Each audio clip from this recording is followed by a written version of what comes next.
Ghost on Vacation by Zoe Blessing. Chapter 1. Drudgery. I'm what you might call a seasonal worker.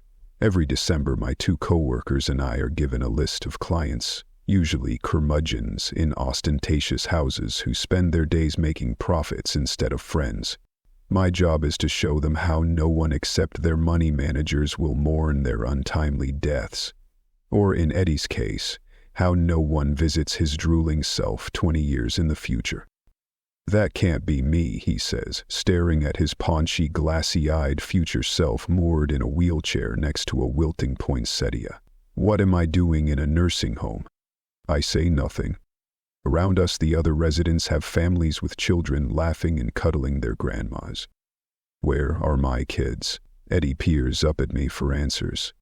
I gaze ahead steadily. "Say something, why don't you ever talk?" They always ask me this, but the last time I spoke, the sound frightened my client so badly it took an hour to coax him out of the broom closet. "I liked the other two ghosts better," he grumbles. This, too, is a common utterance. I'd like to say I've gotten used to it over the centuries, but the reverse is actually true. Showing all these sourpusses their futures makes it impossible for me to ignore the facts. They have no friends. Their destinies are bleak. I have no friends. Therefore, my future is bleak. And I may be a sourpuss. When at last Eddie learns his lesson, I return him to his mansion. He cries with relief, making numerous promises before tripping out of the room in his reindeer socks. I am forgotten. My job is done. If he remembers me later, it will be with foreboding. That, too, is part of the job. I'm about as lovable as a tax collector. I sigh and consider returning to my bungalow in Pasadena for another lonesome year of crossword puzzles, knitting, and yoga. I live in the attic and rent out the rest to travelers. Everything is taken care of online, so I never have to interact. Small talk is quite difficult when you don't speak. That doesn't mean I don't watch them, though. No, not in a creepy way. I peek out the attic window, and they look happy as they're coming and going. Traveling seems to do that for them. Maybe I should travel too. I keep meaning to, but I look down at my attire. The head-to-toe black shroud tends to frighten people. Still, maybe times have changed. People seem to wear pajamas in public now. Maybe the sight of a 7-foot phantom with no visible face will no longer send people shrieking for help. Honestly, what have I got to lose? I pull out my phone and notice my frightfully pasty arm. Someplace sunny would be great. I start looking at international flights. Jamaica looks nice. So does Costa Rica. Maybe Cuba? A photo of parasailers suspended over the pristine turquoise waters of Cancun looks fun. There. I will go there. Chapter 2. Boarding. When I board the plane, the chatter stops. I make my way to the seats by the emergency exit for extra legroom. The man seated by the window gapes up at me, eyes round as beach balls. It takes him exactly 2 seconds to scramble out of there with a mumbled apology and scamper to another seat.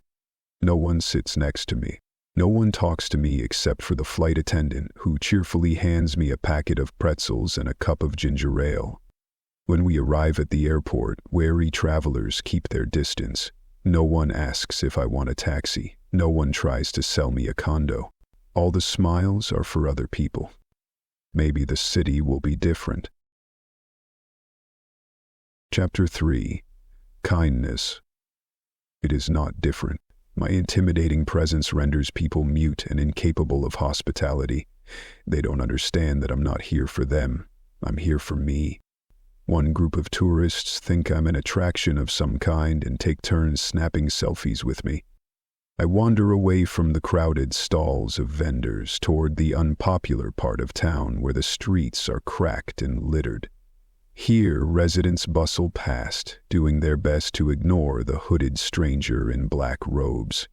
I'm used to fear. It's part of the job. But this, people pretending I don't exist, feeling invisible, is a new sensation for me. I'm not sure I like it. I perch on a low wall, taking in my surroundings. pushing back at the loneliness I thought I could escape. It's a beautiful city, full of vibrant people, colors, and food. Old buildings coexist with new buildings in a fascinating menagerie of history. But I am alone. A tug on my robe startles me. When I look down, a small child stands there, smiling up at me with wide eyes. Dark hair flops over brown skin that glows with innocence. I lean forward, curious why this little girl is unafraid. She holds up what looks like a friendship bracelet, extends it toward me.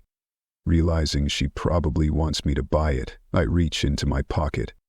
Shock number 2 arrives when she grasps my wrist, actually touches me, and pulls my hand toward her. She proceeds to tie the bracelet around my pale wrist. I watch, too captivated to speak even if I wanted to. She says something to me in Spanish before skipping away, singing to herself. "Now you have a friend," she had said.